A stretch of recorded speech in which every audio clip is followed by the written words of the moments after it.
we had gotten the okay from Cardinal Spellman to go ahead with this, and I wouldn't presume to trace the lines of authority within the Catholic Church, how they get their information, but they do. And we've always said, you know, in an admiring way, that the Jesuits form the greatest intelligence service in the world, always have.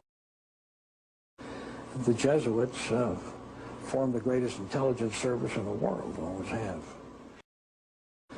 The Jesuits form the greatest intelligence service in the world, always have. Thought that the CIA was the problem and the other intelligence agencies. Guess what? There's a grand intelligence agency that the Vatican puts out, and all of those other crooks are operating under the Vatican intelligence agency. The money That's is about... because I can tell you, and you didn't follow up on one of the things I just said, so I'll say it again. We are talking about the biggest thuggery of all, and that is the Jesuits in the Vatican. And one of the things I have just found out... Well, because, the new Pope is a Jesuit, right?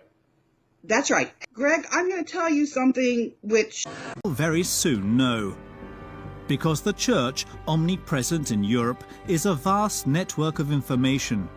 Wherever there is a Catholic, there is a potential spy in the service of the Vatican.